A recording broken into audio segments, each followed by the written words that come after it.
Bismillahirrahmanirrahim. Assalamualaikum warahmatullahi wabarakatuh.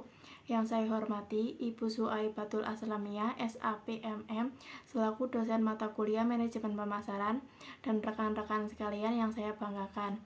Perkenalkan, nama saya Anastasia Kanaria dengan nomor NPM 2101010037 dan rekan saya Sofia Wulan Nismara dengan nomor NPM 2101010029 dari Universitas Muhammadiyah Magelang.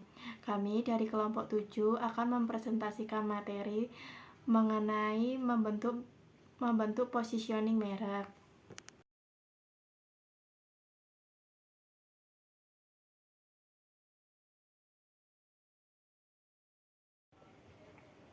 Materi ini memiliki beberapa ruang lingkup, di antaranya kami akan membahas mengenai apa itu positioning, kemudian titik perbedaan atau point of difference, kemudian titik paritas atau point of parity, perbandingan POP dan POD, memilih POP dan POD, strategi diferensiasi, siklus hidup produk, siklus hidup gaya, mode dan fat, tahap pengenalan dan keunggulan pelopor, kemudian tahap pertumbuhan, tahap kedewasaan, tahap penurunan, dan masih ada materi lainnya.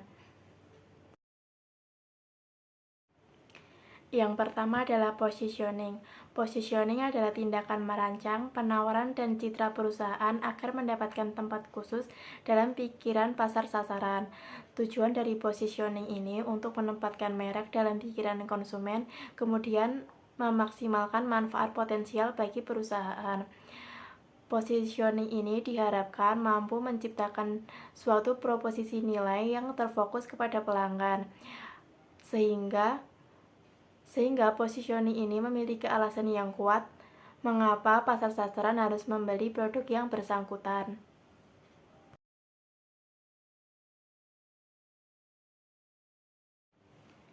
Kemudian titik perbedaan atau point of difference atau biasa disingkat dengan POD.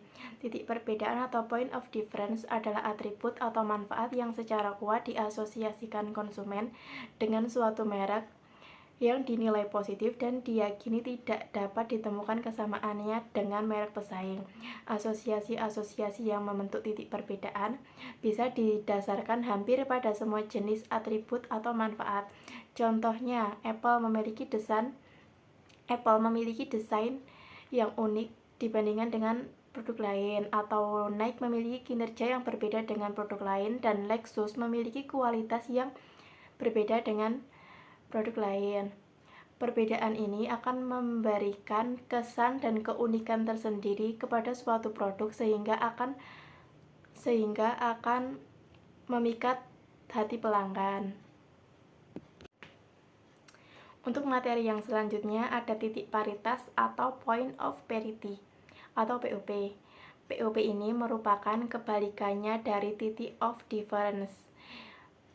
Titik paritas atau point of parity merupakan asosiasi-asosiasi yang tidak mesti unik untuk merek, tetapi dapat dimiliki dengan merek lain. Jenis asosiasi ini mempunyai dua bentuk dasar, yaitu kategori dan kompetitif. Untuk titik paritas kategori adalah asosiasi-asosiasi yang dipandang esensial oleh konsumen untuk suatu penawaran yang sah dan kredibel dalam suatu produk atau jasa tertentu. Dengan kata lain, mereka mempresentasikan kondisi yang diperlukan tetapi belum memadai untuk pilihan merek. Sedangkan untuk titik paritas kompetitif adalah asosiasi-asosiasi yang dirancang untuk menegasikan titik perbedaan pesaing. Sebagai contoh, jika di mata konsumen, merek dapat mencapai titik impas di area-area mana pesaing berusaha menemukan keunggulan dan keunggulan di area lain, merek seharusnya berada dalam posisi yang kompetitif yang kuat dan mungkin saja tidak terkalahkan. Selanjutnya, untuk lebih memahami apa itu titik perbedaan dan titik paritas, mari kita bandingkan antara POP dan POD ini. Bahwa agar penawaran dapat mencapai titik paritas atau POP pada atribut atau manfaat tertentu, harus ada banyak konsumen yang meyakini bahwa merek itu cukup baik pada dimensi itu. Berhubungan dengan titik perbedaan, merek harus mendemonstrasikan keunggulan yang jelas.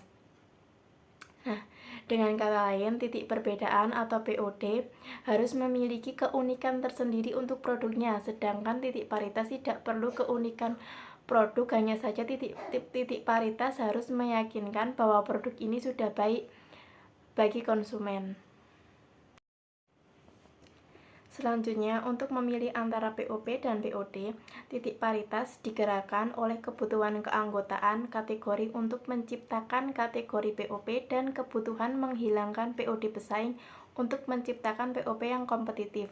Sehingga pemasar harus memutuskan pada tingkat apa pemasar akan menetapkan titik perbedaan merek. Tingkatan POD ini meliputi atribut merek, manfaat merek, dan nilai merek. Di sini atribut merek merupakan tingkat terendah. Tingkat berikutnya adalah manfaat merek dan tingkat paling tinggi adalah nilai merek.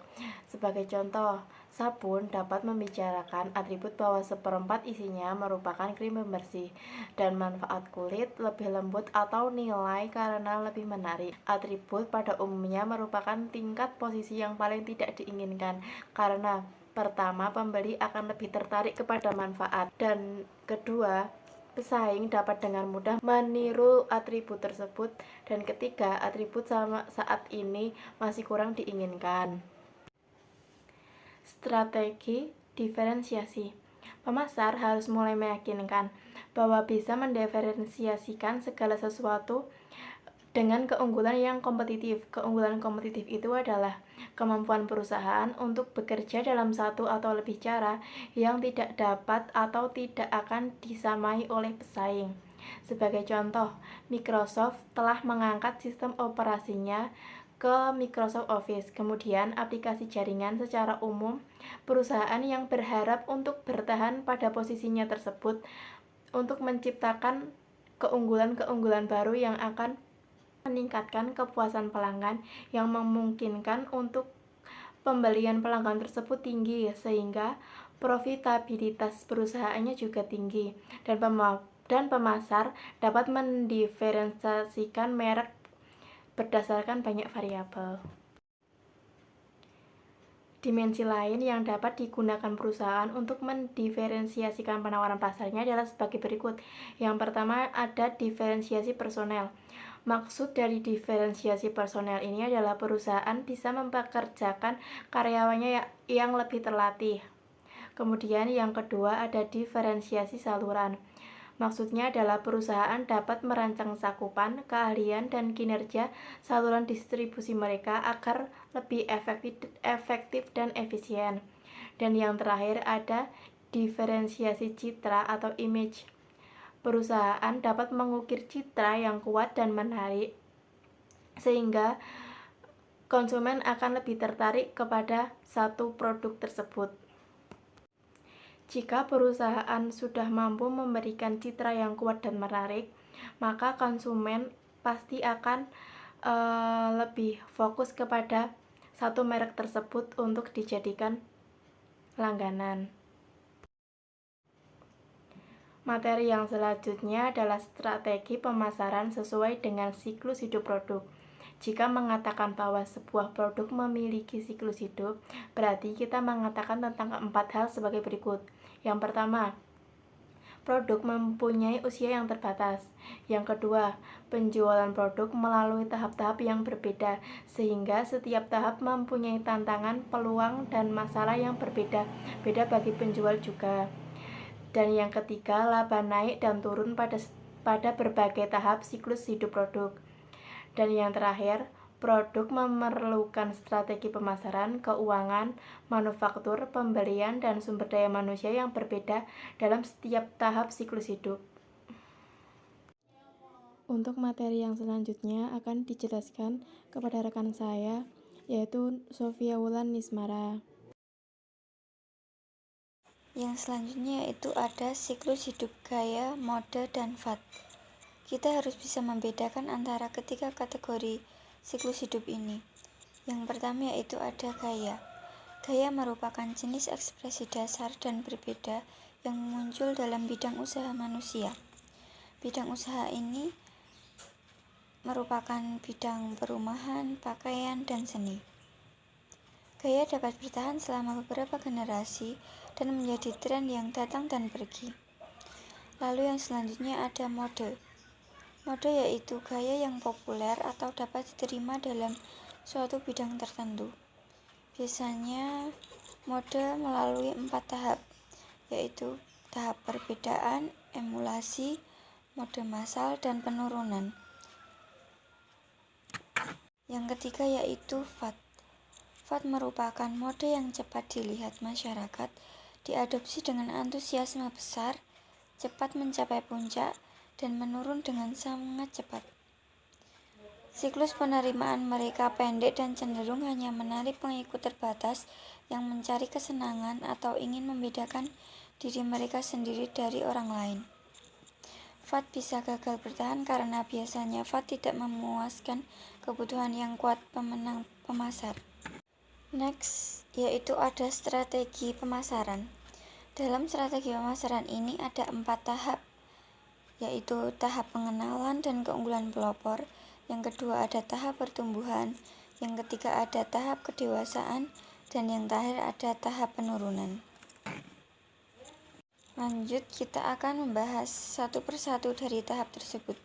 Yang pertama yaitu tahap pengenalan dan keunggulan pelopor. Pada tahap pengenalan, ini menghasilkan produk baru, mengatasi masalah teknis, mengisi saluran penyalur, dan mendapatkan penerimaan konsumen. Lalu pertumbuhan penjualan namun cenderung sangat lambat. Laba negatif atau rendah dan pengeluaran promosi mencapai rasio tertinggi terhadap penjualan karena kebutuhan untuk memberitahu konsumen potensial, mendorong percobaan produk, dan mengamankan distribusi di gerai. Pada tahap pengenalan ini, harga cenderung lebih tinggi karena biaya tinggi. Dan ada keunggulan pelopor. Keunggulan pelopor ini mempercepat waktu inovasi penting di zaman di mana siklus hidup produk semakin pendek. Misalkan saja menjadi blower, terbukti tidak merugikan. Salah satu studi sebelumnya menemukan bahwa produk yang terlambat muncul 6 bulan tetapi sesuai dengan anggaran menghasilkan rata-rata 33% laba lebih rendah dalam 5 tahun pertama. Meskipun demikian, keunggulan pelopor bukanlah hal yang pasti. Misalnya dalam kasus Baumar atau pemilik kalkulator tangan, pelopor pasar yang dikalahkan oleh pendatang baru. Penggerak pertama juga harus waspada terhadap apa yang disebut keunggulan penggerak kedua. Next, ada tahap pertumbuhan.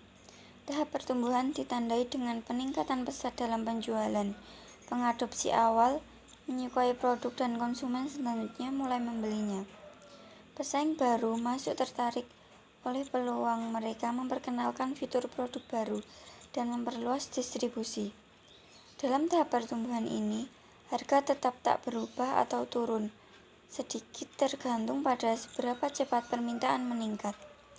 Perusahaan mempertahankan pengeluaran promosi mereka pada tingkat yang sama atau tingkat yang sedikit lebih besar untuk menyamai pesaing. Selama tahap pertumbuhan ini, perusahaan menggunakan beberapa strategi untuk mempertahankan pertumbuhan pasar yang pesat.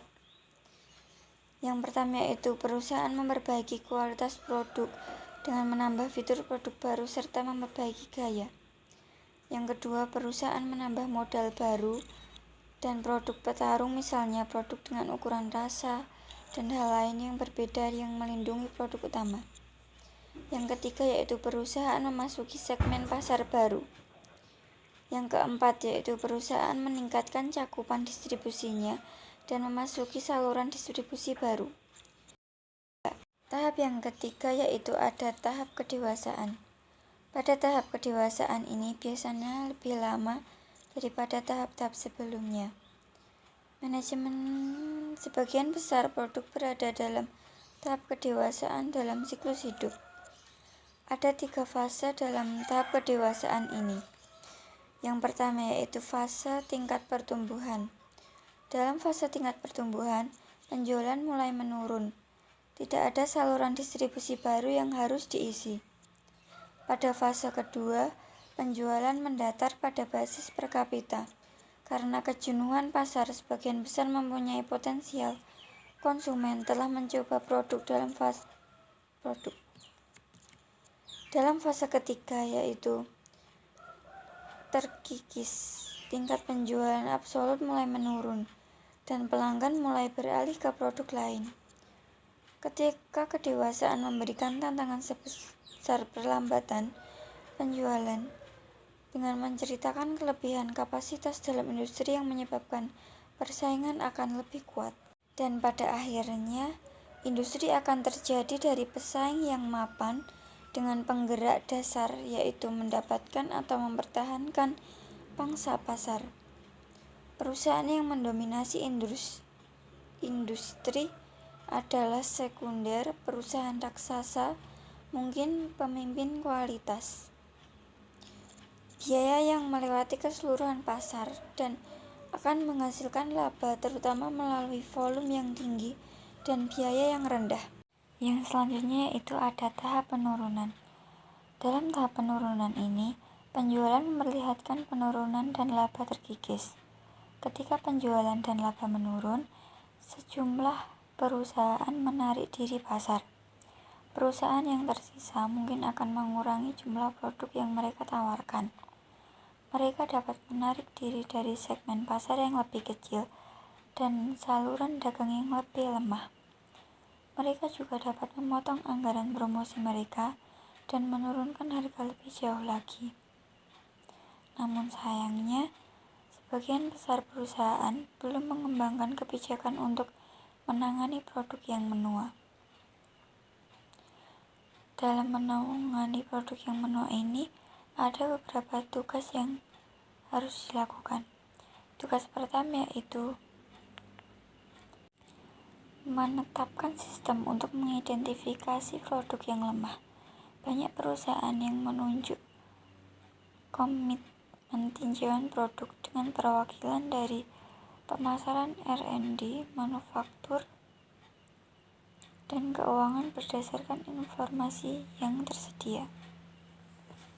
Next ada bukti konsep siklus hidup produk. Dalam bukti konsep siklus hidup produk ini ada hal-hal sebagai berikut. A. Ketahanan konsumen baru memperlihatkan kenaikan yang khas, di mana setelah penjualan meningkat sekitar 45% per tahun, tetapi juga memperlihatkan perlambatan yang khas ketika penjualan melambat sekitar 15% per tahun. B. Perlambatan terjadi dengan penetrasi rata-rata 34%, jauh lebih mayoritas rumah tangga memiliki produk baru. C. Tahap pertumbuhan berlangsung sedikit lebih lama dari 8 tahun dan tidak tampak memendek sepanjang waktu. Dan yang terakhir ada tangga-tangga informasional, yang artinya bahwa orang lebih cenderung mengadopsi seiring berjalannya waktu jika orang lain sudah memiliki dan tidak melakukan evaluasi produk.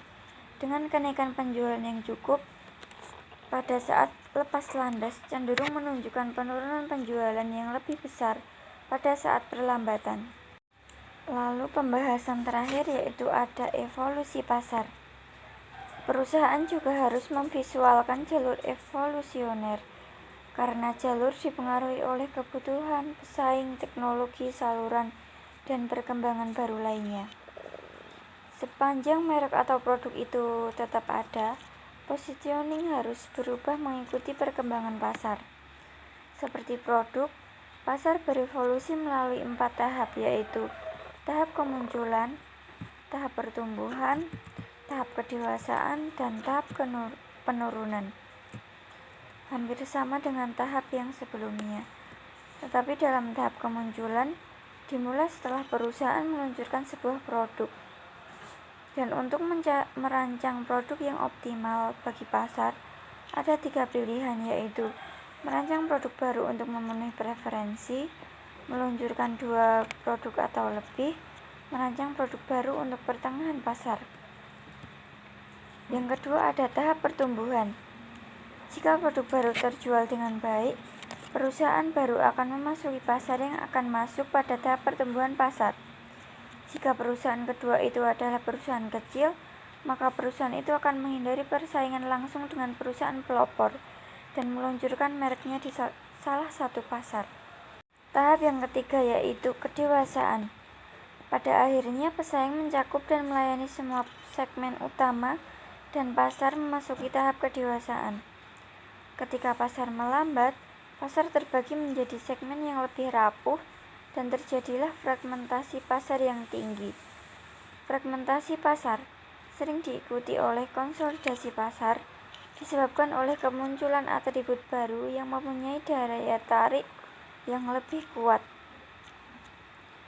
Meskipun demikian, bahkan kondisi pasar yang terkonsolidasi ini tidak akan berlangsung selamanya. Perusahaan lain akan meniru merek yang berhasil, dan pada akhirnya pasar akan terfragmentasi lagi.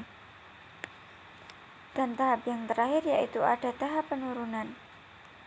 Pada tahap terakhir ini, permintaan untuk produk lama akan mulai menurun, dan pasar akan memasuki tahap penurunan. Total tingkat kebutuhan pasar juga menurun atau teknologi baru menggantikan teknologi yang lama.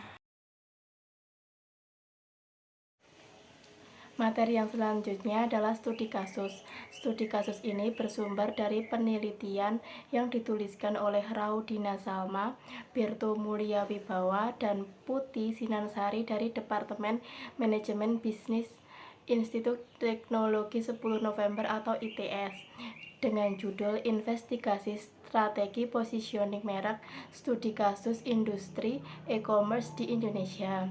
Objek dari penelitian ini berisikan tentang e-commerce di Indonesia, antara lain Tokopedia, Shopee, Lazada, JD.ID, Bukalapak yang merupakan e-commerce dengan model bisnis marketplace.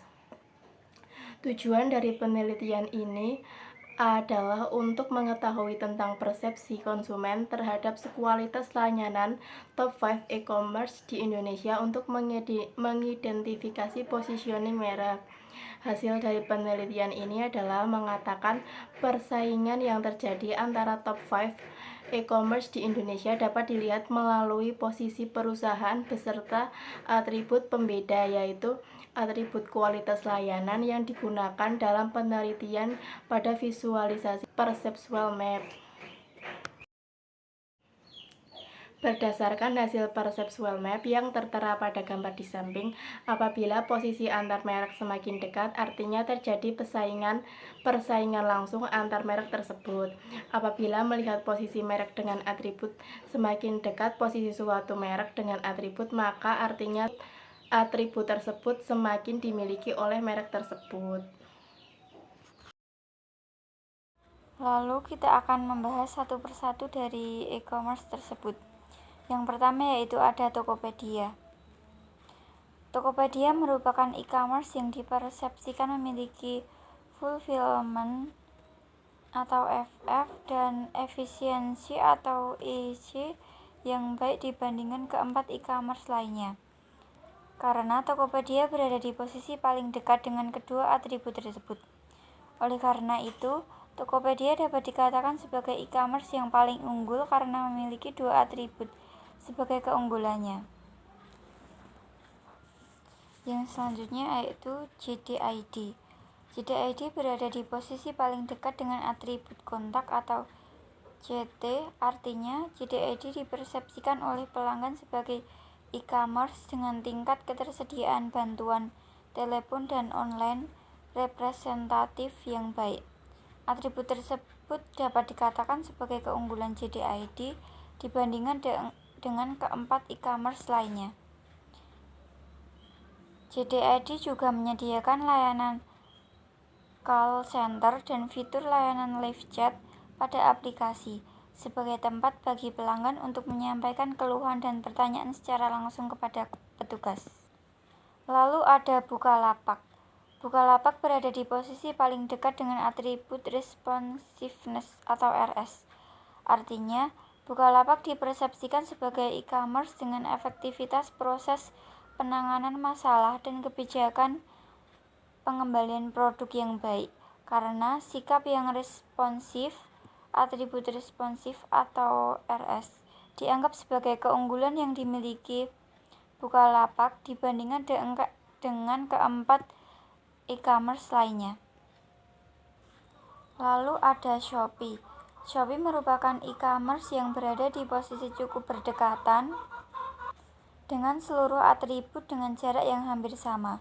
Tetapi, jarak antara Shopee dengan keempat atribut tidak begitu dekat. Artinya, Shopee dipersepsikan oleh pelanggan sebagai e-commerce dengan layanan fulfillment atau FF. Keempatnya tidak secara maksimal dirasakan oleh pelanggan. Hal ini dapat mengartikan bahwa Shopee tidak dipersepsikan secara khusus oleh pelanggan karena tidak memiliki keunggulan pada atribut tertentu. Dan yang terakhir yaitu ada Lazada. Lazada menjadi salah satunya e-commerce yang berada di posisi paling jauh dari semua atribut dibandingkan keempat e-commerce lainnya. Artinya, Lazada dipersepsikan sebagai e-commerce yang tidak memberikan layanan efisiensi atau EC, fulfillment atau FF, kontak atau CT, dan responsif atau RS dengan baik sehingga pelanggan tidak memiliki persepsi khusus terhadap e-commerce Lazada. Aplikasi Lazada dinilai tidak merespon dengan cepat saat digunakan. Lazada juga dinilai kurang mampu dalam memenuhi janji terkait dengan kesesuaian produk yang dikirimkan. Jadi kesimpulannya, Tokopedia dapat dikatakan sebagai e-commerce yang paling unggul karena memiliki dua atribut sebagai keunggulannya, yaitu fulfillment atau FF dan efisiensi atau EC. Jadi setiap e-commerce sebaiknya melakukan beberapa improvement pada atribut layanan yang tidak dirasakan secara maksimal oleh pelanggan, dan setiap e-commerce juga perlu untuk lebih memperhatikan atribut layanan yang belum dirasakan oleh pelanggan. Baik, mungkin itu saja yang dapat kami sampaikan. Kurang lebihnya mohon maaf. Sekian dari kami. Wassalamualaikum warahmatullahi wabarakatuh.